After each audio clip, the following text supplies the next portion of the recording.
And going live, Facebook. 2, 1, and we're live. All right, it's Friday, January 18th, and we're expecting a big snowstorm. Big snowstorm, huge. And we just decided we're going to cancel church now. Yeah. Well, and the snowstorm's going to be so bad. Look, I'm like staring at the computer. Yeah. I have to look at the camera. The camera's this is your angle. Yeah. Somebody's already logged on. Wow, it's fast. That's quick. I'm Marvin Miller. Oh, hey, Marv. What's up? Somebody else did, too. Is that Bill Shackelford? It is. All right. So the storm's going to be so terrible, we're canceling church for the next month. Oh, really? Yeah. That's how long it's going to take. I don't think we're going to dig out. Oh, okay. Because nobody works anymore and everybody's apparently terrified of snow. I'm afraid of the snow. Yeah. You got to figure, though, in Northeast Ohio, we have not been prepped for something like this. It's been 2 months without any snow. Yeah, but we're not North Carolina. Well, that's true. We're not like that's true. We bought the salt. Mm. We've got the trucks. We've got the manpower is paid for. Right, guys with little salt shakers. Right. Well, let's go to church on Sunday. Okay, we'll see what happens. We'll see what happens. We're not canceling yet. Oh, we're not. See what happens. No, not yet. Okay. We don't want to get that out there. Okay. Right. Not yet, but be ready. Yeah, and we realize for some of you that this time slot here, which is now about 10:30, that's not always a great time slot because some people are working, right. Some people are sleeping, some people are changing their baby's diapers. Not me. They can't do this. Not you. But this is the time that is really kind of beneficial for us. But if you want to make some comments and posts and say, hey, you like the videos, but you really wish we did them at different times, maybe we could think about changing some things up, you think? No. Probably not. No. All right. So we'll just have to take it the way it is. But this morning, we just wanted to come to you and we were going to do a Christmas video. That didn't happen. Yeah, we never did. And there wasn't a New Year's video. No New Year's video. So here we are. It is mid-January, and it's a little chilly in the office here. You think I could turn the heat up a little bit or no? I wouldn't. All right. We'll have to prove it. All right. My nose will drip here a little bit. Okay. You go. You know, I've been thinning out. Oh. Yeah. Your blood? Well, yeah, actually I have been. I've been on blood thinners now for about 4 months. Right. And I would like to praise God that he has been doing some amazing things in my life, spiritually as well as physically. So it's been a good thing. Yeah. Cool. And not just from the medicine. I mean, God's been doing things right. in my life.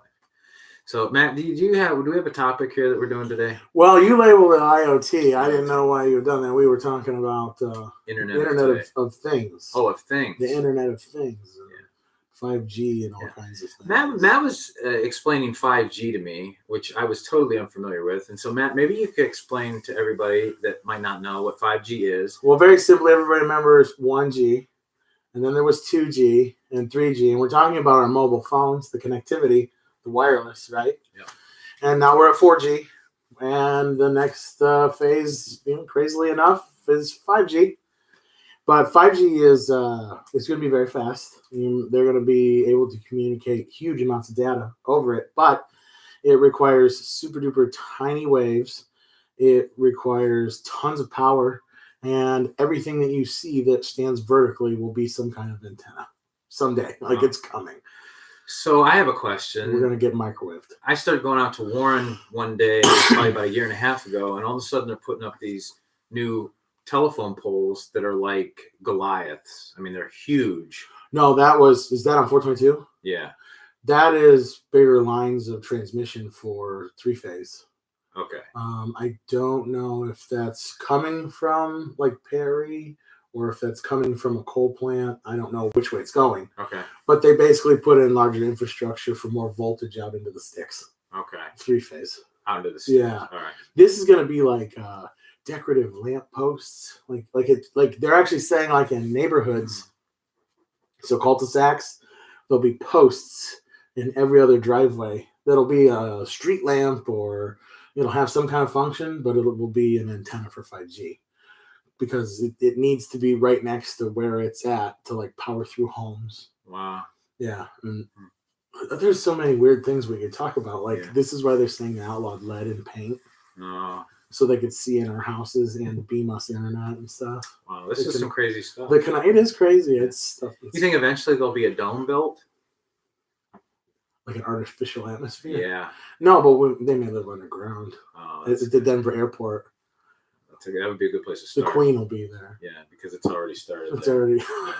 Don't get me in the Denver airport with the pictures on the walls. Okay. Have they taken any of those pictures down? I really doubt it. Okay. Well, either way, they're straying all over the place. So 5G is just new modern connectivity. It's being installed at a rampant rate. Like they're pushing to do it, but it'll talk to your fridge, your dishwasher, your car, and anything. Like everything's going to be connected. Like in Revelation. Yeah. So it gets us back to the discussion that we had probably 3 or 4 years ago, which are some older videos when we talked about something that what's his face Kurzweil had talked about for a while, right? And that's the idea of singularity. Mm-hmm. And singularity, we don't want to, belabor it again. Yeah, but it's coming to a head, and eventually man merges with machine. Yeah, man and machine become one. Right. Right. And I think it even bigger than that. I wonder if it's not that man has become so dependent on machine, which if you go back to Genesis, the sin, the fall, man was told that he was going to gain anything from the ground by the sweat of his brow. Mm-hmm. And man has defied God from that day and said, no, we're not. Machines are going to do everything for us, and we're going to sit back and we're going to enjoy life, eat, drink, and be merry, for tomorrow you may die. And so I just wonder if Satan's big plan is to get us so dependent on machines that we don't need God. We can kind of just. It's kind of going that way. I mean, like, how do you not see that being the natural progression of things? Right. Right. We really, like, if we get we're just talking about a friend, of NEC laying troubled in a hospital, which he would be gone if it wasn't for modern medicine and technology. Right. Right. Right. But so we praise God for that. We praise God for that, right? These things have helped us, but they're going to come kill us. Yeah. Like they're coming to swallow us whole. Yeah. I mean, because we are going backwards, the natural order of things that God wanted. Uh-huh. God wanted our life to be hard. He wanted to be torturous. He wanted us to work the ground. Well, he wants us to suffer. He said we would suffer. Yeah. Furthermore, we're going to suffer in his name. We are trying to figure out how to get rid of the suffering, and we're doing it with technology, and that technology is going to enslave us. Right. Because here's the thing, like if I we'll just go back to the ground, because the first sin of the garden was, God cursed the ground, and it wasn't going to bring forth its vegetation, and everything man would do would be by the sweat of his brow now to do this. So if we just go back to something as simple as gardening, like if we were to look, say 150 or 200 years ago, when most people had their own gardens, canned their own foods, did that kind of thing. And then there was some bigger industrial stuff where they, fields of grain and all that kind of stuff for flowers and all that. The idea of man working and producing his own food and then eating it was almost like this idea of God supplying, man doing what God has asked us to do and being faithful, and then God supplying it to us. Sure. And then eventually machines come in, and now they're supplying all the food. Machines and science. Right. Right. I mean, and chemistry. I mean, I think this is all counted. It isn't just the machinery angle. We now have chemicals where we're getting more yield out of what we put in the ground, right? Right. We're able to make bigger tomatoes. We're able to make more tomatoes. We're able, like the United States is feeding the world to a glut out of modern chemistry. Right. And yet the starvation rate, or people who are starving in the world, is probably the same, if not bigger now than it ever was. Right. Well, you have to pay for it. Your country owes us something. We don't just do it for free. That is true. Pay up, suckers. Yeah. So I guess what I'm trying to get at is, as I take us back to the garden, then I bring us back to modern day, and that is God has always been trying to get his people to depend on him and see our need for him. And it seems like Satan and the world system is always trying to get us to depend on ourselves. Sure. And as a constant. Well, no, we want to. We want to. I mean, that's the idea of pride, right? Our own self-pride and what our self-worth is. Right. I think that's the lie that was told in the garden. Yeah. So God doesn't want you to not know. Surely he wants you to know. Yeah. Right? He's keeping something from you. Yeah, he's keeping something from you. Why would he want to? Right. And so we're just following that. We're following that. Mm-hmm. We. It's interesting. 6,000 years later, are eating the same apple. Yeah.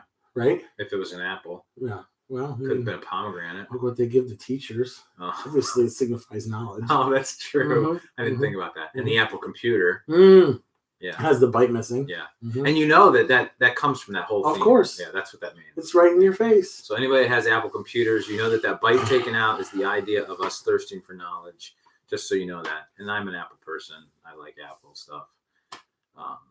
You don't have to admit that. Well, I shouldn't have admitted it. No.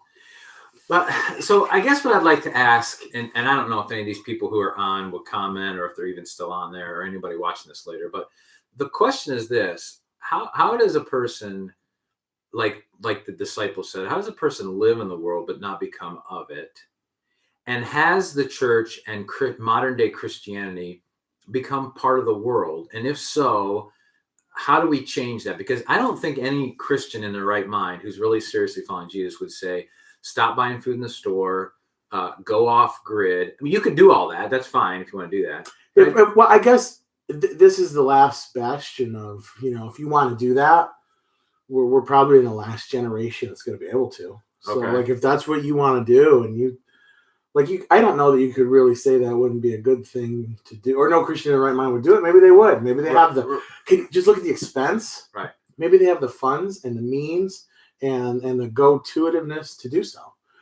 I guess the thing of it is no average person operating in the way that we operate in our society has the funds to do that, right, nor the time to do that, because we have bought into the system. Right. Right? Because you have to work a lot of hours in order to pay for that electricity. House, the house, the electricity, the care, the maintenance, the love for the children. I mean, the whole thing, from top to bottom. Yeah. We rely on this stuff to live the way that we live now. Right? Yeah.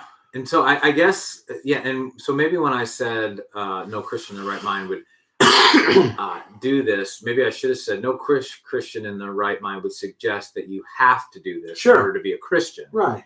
But I think God is making a last ditch effort to try and get his church and his people to let go of this stuff and depend on him. And I don't know what that looks like, but I'm pretty sure that we've perverted it pretty well. Oh yeah. Well, we were talking about this morning earlier. We've brought in the psychology. We've brought in, I love worship music. I like to do worship on Sunday mornings, but we've brought in modern day ideas of music. Mm-hmm. We've brought in everything that the world sells and tells us that we need to have as a church. We've brought it in and allowed it to water down what the church is really here to do and for, I think. This is my opinion. And I think we're paying the consequence for it, as we were talking earlier about what you were discussing at the conference that you went to, the ideas that people are now starting to contemplate. We never as a church would have thought about 12, 15, 20 years ago. Everybody knew, like all of a sudden, I'll say this for the Southern Baptist Conference, because some of the people I listen to are in these circles, they're debating women should be presidents of chairs of boards, and they should be leaders of churches. And, probably we could probably get a lot of hate mail on that, but, they're doing things that the fundamental Baptist or the Baptist movement has said no to for a long time. They're allowing all of it to be upended in the name of being diverse, popular, accepted, current, modern. Name all the buzzwords now. Right. And we're seeing that in all the churches. We're seeing that in the church in general. We are being forced to accept, but I think we've brought it on ourselves, and this is all in the name of the modern world. Just this. I hear you. I would agree. Well, so I wonder how we challenge our people to really kind of, I guess, let go of these things and depend on God. Because it's not, I'll be the first one to admit, it's not easy. No. we have been steeped in this. I mean, from we are kid. stuffed junkies. Yeah, I'm a Gen Xer. Are you a Gen Xer or are you a millennial? Or No, see, you wouldn't be a millennial. No, technically, I think I just missed millennial by a year or two, right? Okay. But there's this in between thing that people are calling me because I was like I was a wind down of Gen X, but I'm not quite the millennial, and like we adopted computers, but yet we used rotary phones. I mean, I think you would kind of partly be there too. Yeah. This all becomes a moot point, but yeah, no, I mean, where was Gen Y? Where did it fit? I think it was right after Gen X. They were trying to figure out what to label the next generation. Well, is that what millennials are? Instead of calling them Gen Y, they call them millennials are now 20-somethings, aren't they?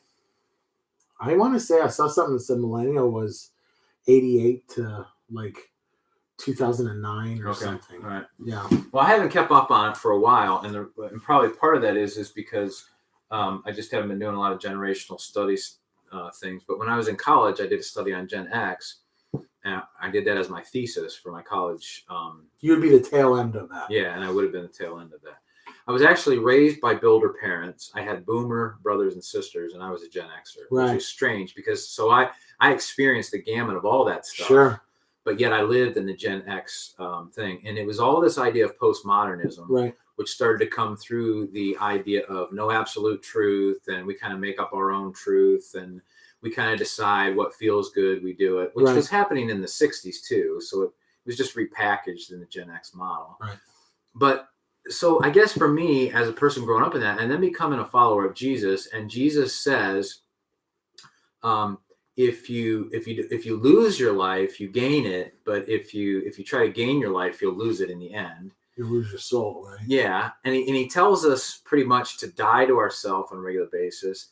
For the last 20 years of my Christian experience, I've been trying to learn how to do that in a world that constantly tells me that it should be about me and what I want, my desires, and my thing, my stuff. Like I remember one time at the house, because everybody in the house drinks out of my cups, uses my socks, and lately has been taking my underwear in my house. Not my wife, but my boys. Sometimes they'll take my underwear, right? If there's no clean underwear for them, they take mine. Weird. So finally, I one day I got so frustrated, and I picked my stuff up.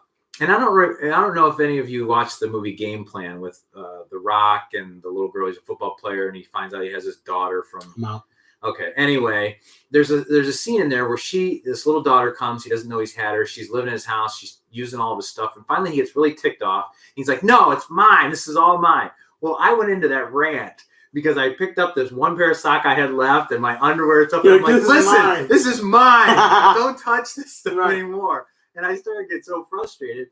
But at the end of the day, I came back, and it was almost like, this sounds really simple and stupid, but God was saying, nothing is yours. But aren't we so let's just devil's advocate.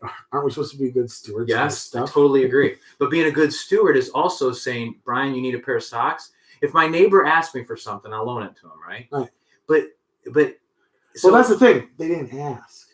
They didn't. They just took it. Right. But probably because they knew that I'm such a nice person that I would have given it to them. It's really weird that they're taking your underpants. I'm sorry. Well, this has only happened a couple times. And they were clean from my understanding. No, that's fine. Yeah, they were clean underwear. However, I did try to make sure that the ones they took and used, I never got back. Wouldn't it be better if they asked? It would have been better. Like your neighbor doesn't just come over and grab the shovel. I mean, unless you have that kind of relationship. And I'm not saying that you might not or can't or won't or don't. Yeah. And so this makes it family and they're your kids and that's that type of relationship. But in a way, they didn't ask. So that's really why you're kind of feeling kind of violated. Right. And normally they do ask. Sure. But there was this one time where I noticed that my socks were gone, my underwear was gone, and I knew they'd been using them. And there were probably times where I said yes, and there were probably times where they just took them. And I just got really frustrated. I'm like, this is mine. It's all mine. It's like, fine. Don't take this. You were being fine. Well, to a degree, but I was frustrated. But you were proving a point too. I was, yeah. Yeah, I think you're fine. I wouldn't worry about it. Yeah. But I guess in this, what I'm trying to figure out is, how do I live with the mindset of Jesus in a world that begs me to have everything? Mm-hmm. I guess so. This is the world. The world would encourage you to not only have This is mine. But if you could hurt your boys over their actions, that's really what the world's telling us to do, right? Get everything you can at the expense of everyone else. Isn't that really becoming the problem? Yeah. You know? And I think that's why maybe you have the internal conflict of no, this isn't how I should act. And you could debate for hours whether you should or should not have, but what the world really wants you to do is actually like, here, now I'm going to take revenge on your action. And as petty as taking my socks are, you're going to feel my wrath. Right. That's what the world wants. Right. That's not where you are. Right. But how every day, go get yours. And it's really get it at the expense of whoever you need to get it at. Because if you don't get it, someone else is gonna. Yeah. Like all of these things that you start to pop into your mind that you hear people say as acceptable life philosophy. Right. Right. I was here first. Ownership is 9/10 possession. Yeah. 9/10 of the law or whatever. Right. Those are really horrible life philosophies that we are taught. And well, here comes the Internet of Things. Internet of Things. The machines will let us control all of our stuff that we have to have. Right. Yeah, and I don't see it stopping. It's like it's a juggernaut. It's just running, and it's not going to stop. No. We have some comments, but I can't seem to pick them up on my phone. I don't know if you'd be able to pick them up on your phone because to get up and read them constantly. But no, it would look weird. If people are commenting, it would be really unprofessional. Kind of like me putting my coffee on the ground. Yeah, but if people are commenting, we might want to try to answer or at least respond. I should turn my sound down. Yeah, I did that. We are very unprofessional. Marvin Miller says hello. Brian says, "Hey, Marv, good to see you." Is that it? That's all I got. So all we got? Well, maybe then. Maybe I just thought there was some stuff going down. Guess it just looked like more than what I thought. Looks like my wife is there. Hey, honey, what's up? She is. Now, is she at home with the children? She has the babies today. Yeah. The bigger girls are in the agape. Okay, so we give a shout out to moms who are taking care of their kids at home. We can. Well, they should be in our demo of people in a time slot. Yeah. Instead of watching, the Chew. Yeah. You can watch us too. Yeah. Don't watch the Chew. Watch us too. That's a good one. You like that? That's a good rhyme. That's good. Yeah. That was good. All right. So I don't have an answer to our question. There isn't going to be one. Yeah. Other than the beast rides on electronics. Wow. Revelation. You'll take the mark on your hand or on your head, on your hand or on your head. Oh, that's nice. You like that? Yeah, that's good. You like that? And I'm going to stick it next to me because I can't live without it. Did you know that sucker can identify you down to 99.9% that it's you? Mm-hmm. Yeah. Like just from the angle that you hold it, your stride. Oh, from all that stuff. All of the telemetry data of you moving, it knows who you are. Not just facial recognition. No, not just facial recognition. Wow. Yeah. It knows that the angle you normally hold it, how you walk. Yeah. That's why you can pay with that thing. Huh. It's more secure than a credit card. So then the Tom Cruise movie that was out years ago, where they had these ladies that would lie in these pools of water with things hooked to their heads. Oh yeah. You remember? Minority Report. Minority Report. That's where they could figure out whether a crime was going to be, and then they would go for it, right? Is that Justin DeCavich? What's up, buddy? What's up, Justin? So that's coming. That's coming because if they're gonna watch all your actions and your movements and what you're doing and what you're thinking, eventually they're gonna have a logarithm that's gonna decide whether or not you're gonna commit some kind of crime here. Well, you can see how that becomes very plausible, right? Or even if you don't commit a crime, I mean, if you're not gonna think about it, but you want to hear something scary? What if because you know Jesus, your relationship with Christ keeps you from being the jerk that you would be? So that 8 out of 10 people, that math that says, okay, he's going to rob a store now. When you know Jesus, you won't.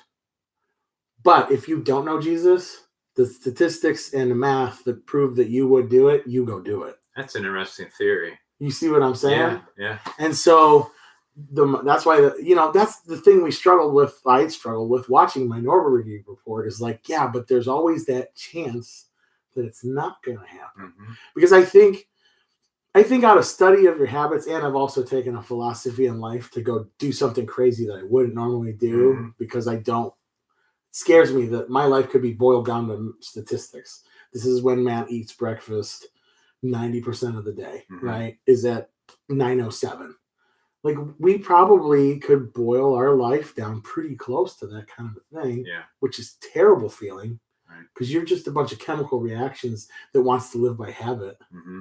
But the real surprise in the teacup is Jesus, right? That's the only thing we got.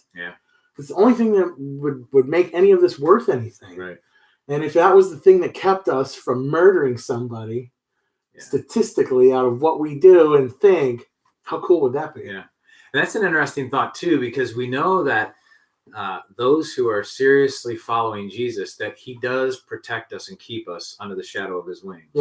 And so if that logarithm does that kind of work, and like you said, the change in that, or the factor in that, is if I know Jesus or I don't know Jesus. That's interesting how his spirit in our lives could actually protect us from the infiltration of technology that could actually destroy us. Sure, right. That's interesting. I never even thought about that. Yeah, like that. I don't know. But here's the thing. They're going to kill you first anyway. They're going to be like, okay, this guy doesn't do what the computer says he should do, and this science has built our lives this far, and the Christians have held us back long enough. They die first. Yeah, right.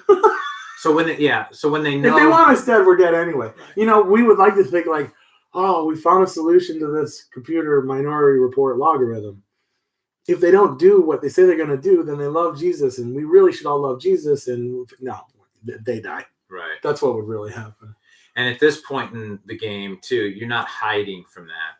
Like back in the day, they would meet up with somebody and they would draw that half fish. Yes. And then the other person would draw the half fish. Right. At least this is what I've been told. I heard the cross, but yeah. Okay. And then they would know that we know each other. We're not a threat. We could talk safely. Yeah, we can talk about Jesus. So maybe we should start figuring out for Christians how to live underground in a tech world. Would that be a good thing to do? It's called, I thought that movie was called The Matrix. Oh, it might have been. Yeah. No, that was a bunch of libertarians. However, Keanu Reeves is getting up there in years. And he was on was it The View or some women's show here not too long ago? You're not allowed to say that. Oh, women's show? Yeah. I'm not allowed. You better take that back. Okay, I misspoke. You just categorized people. Oh, okay. A show hosted by ladies. Mm-hmm. That's good. Yeah, that's good. Fix that. But he was on there, and I think he's burned out, man. He just seemed like he didn't think straight. He's done a lot of the weed. I don't know. Oh. I don't know. Maybe he's just doing the oil. It's just the essential oils. Maybe he's dialed. Maybe he's dialed in further than we are. Maybe he has. And maybe he looks weird to us because we so accept the world that he's out of the world, and we're like, kill that guy. Oh, well, I'm not. I don't want to kill him. Oh, okay. Yeah, maybe not far along as I am. I like Keanu Reeves too. Yeah, I liked him in.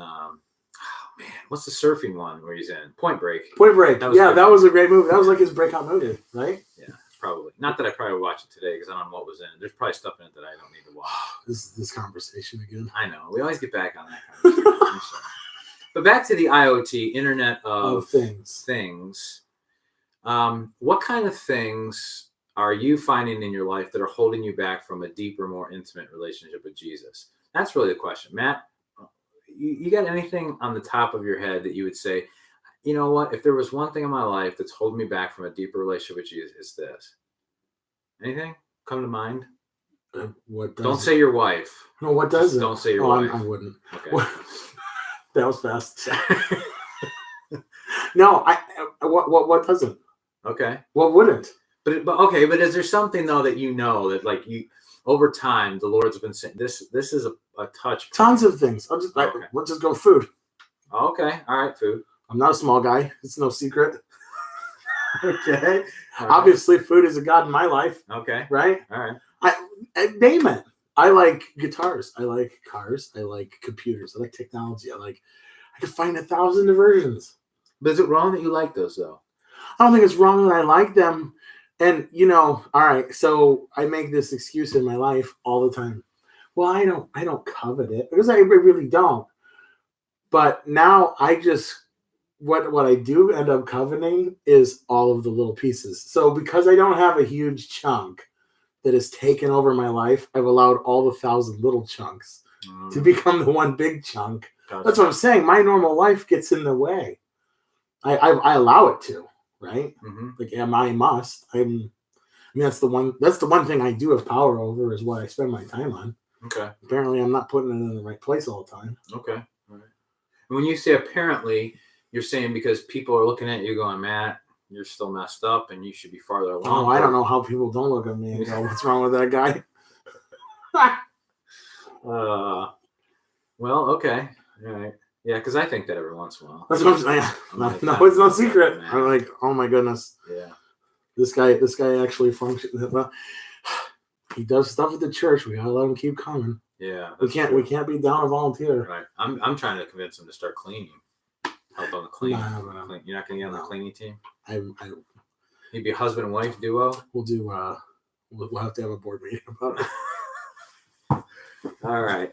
Well, if you have any thoughts or responses to that, because I think it's important that we begin to pinpoint that, or I shouldn't say that. Let God pinpoint in our lives the things that are preventing us to really, get surrendered to Him. Why do you think it takes someone being led all the way to the gutter to finally cry out to Christ and lean on Him? And then why is it when He bails them out and builds their life back, they can fall back off again? Because we think that we can do these things on our own. Mm-hmm. And when we realize we can't is usually at the point where we've messed it up so bad that we are in a bad, bad place. Right. But it's no different than your kid doing something bad at home. They'll finally come to you and say, hey, I really screwed this up. Mm-hmm. I didn't want to tell you 6 months ago when this wouldn't have been such a big problem. But, the house is on fire and we should probably get out. Yeah.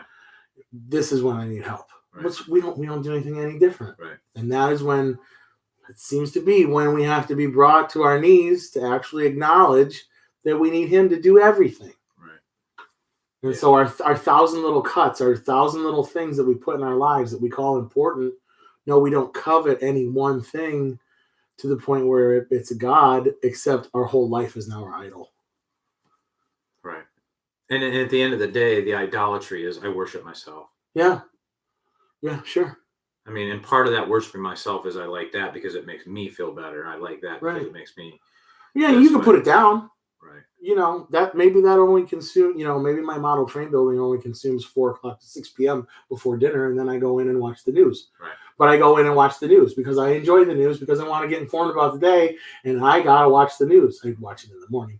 I gotta watch the news, before dinner, and then I gotta have my dinner, and my dinner's got to be something delicious. And even though I have diabetes, I'm gonna have something sugar. You know why? Because I like something sugar. And then I'm gonna go and I'm gonna take a shower because I owe it to myself to be clean for the day. The next thing you know, I'm laying in bed, which is soft, and I got an awesome pillow and an awesome mattress, and I'm comfy because I don't want to not sleep, and I need to be comfortable when I sleep. And I close my eyes just in the evening, doing everything I need to make myself comfortable and not suffer. Because I worship my life. Wow. Yeah. Right? That's huge. That sums it up. Right. Well, that's why we are where we are. I'll tell you what, we're just going to play this on Sunday morning. So maybe we could just cancel Sunday. You want to just cancel Sunday Just do this whole spiel right here. Let that go. We'll clear that out. All right. Nice. Perfect. You just convicted at least the 3 people that are watching right now. We got more than 3. We got a little bit of a handful here. All right. Any comments that need to be addressed or no? Take a look. I think you're on the money though. Colossians chapter 3, it talks about consider your earthly bodies as dead. This is in verse 5. Consider your earthly bodies as dead to immorality, impurity, passions, evil desires, and greed, which amounts to idolatry. So he's saying all this stuff: immorality, impurity, passions, evil desires, and people go, "I have a passion for this. I have a passion for that." All these things out of check and not for the glory of God amounts to idolatry, and it's summed up in just what you said. Well, this is the thing. From morning none of those things are necessarily a sin. Right. That isn't even like that. Isn't there's no. I mean, maybe along the way I murder someone in my mind, or I, covet something that somebody else has, or the thing. Yeah, I get what you're saying. These aren't even just sins. These are just worshiping myself. I thought you were talking about Colossians, impurity and immorality. When you but we're not. Sins. Well, no. I guess what I'm saying is now we've got it down to now, like, and I think this is a problem that the modern church has. Have you ever heard those ministers that say like I can go through a whole day without sinning, and it's like you just did, liar, because in our mind, like it's impossible in our minds to not. It's just impossible. You won't get me to believe it. Right. And so we have this mindset that like I can go through a day without sinning while I'm doing all of these things to serve myself. Right. We're sinning right there. And so what you were saying in relation to Colossians is that all the things you just talked about and that little bit of a spiel on when I get up in the morning and I serve myself all day long until I go to bed in my nice comfy bed. Yeah.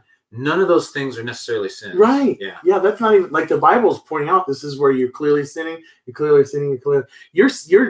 doing those things in your mind, but you're convincing yourself throughout the day that I didn't sin today. I did okay, all while feeding yourself. Right. It's really it makes you that much more horrible. Yeah.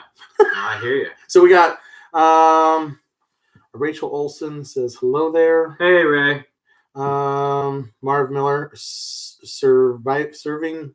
Is that supposed to be surviving or serving? Serving probably in serving society. In society. We occupy 90% of our day doing things to accomplish this. What option do we have? We just don't properly prioritize. It's okay, but we have to make worship a priority.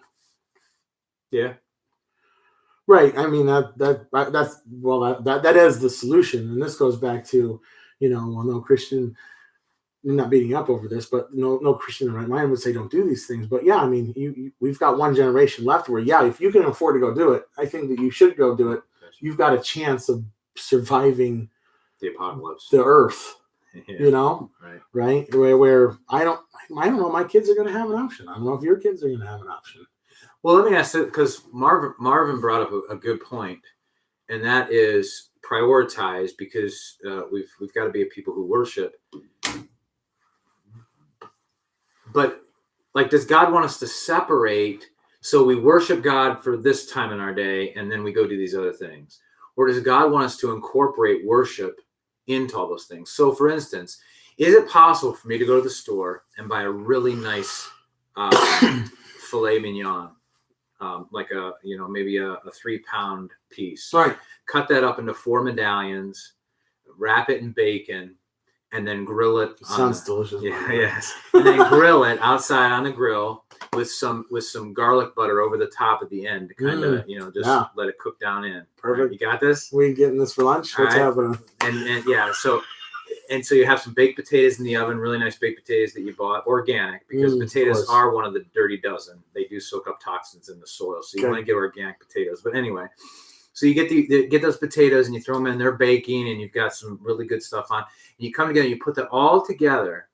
Can't that all be an act of worship? If my mindset is, God, I thank you that today I have the money to be able to buy this for my family, this fillet. Right. And as you go home, you're out there and you're cooking this fillet, and you're going, God, praise your name that you've been so good and so kind to us. But you know what, Lord? There's some issues in my life, and you're just worshiping while you're cooking. Do you think anybody does this?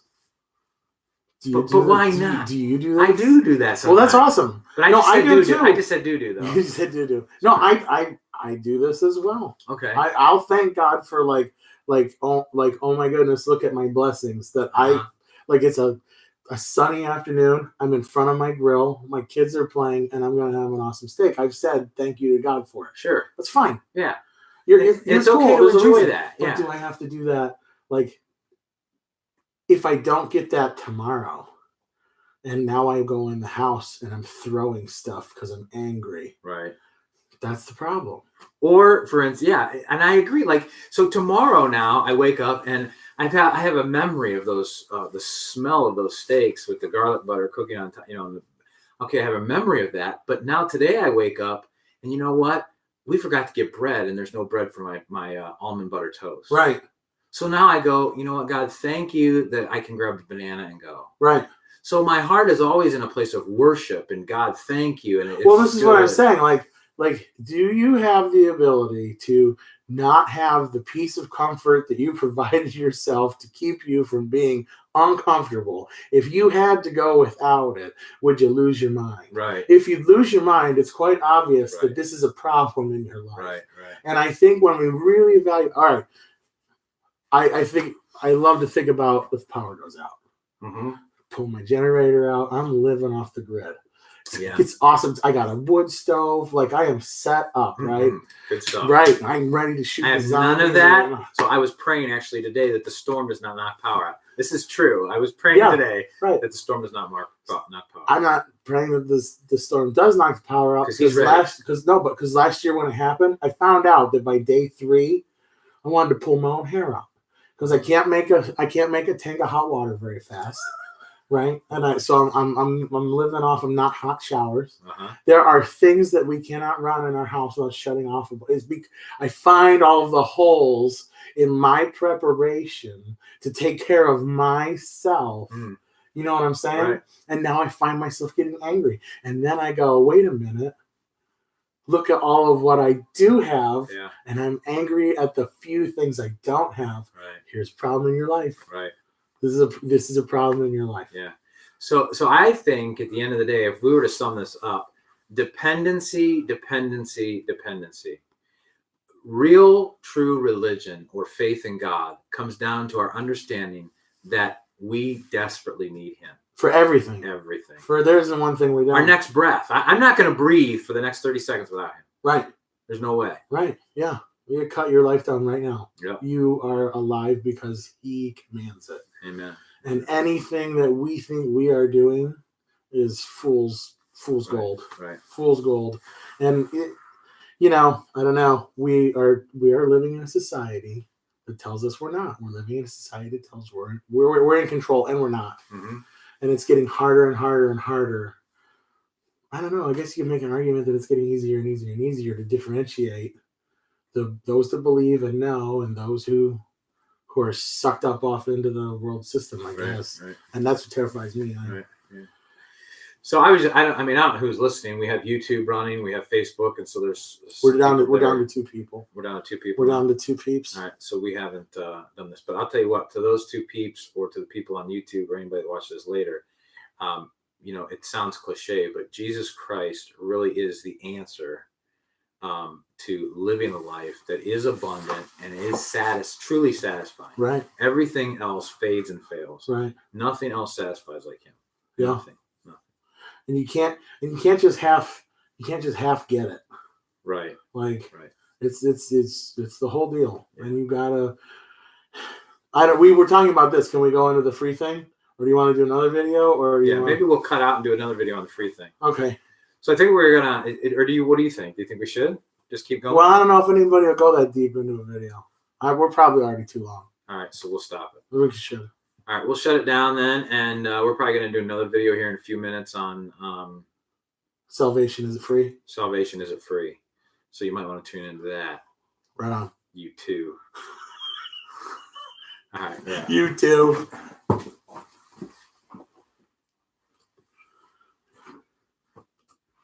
Boy, I really hate having to break this down like this. And that's what we're going out on, my ugly face right there.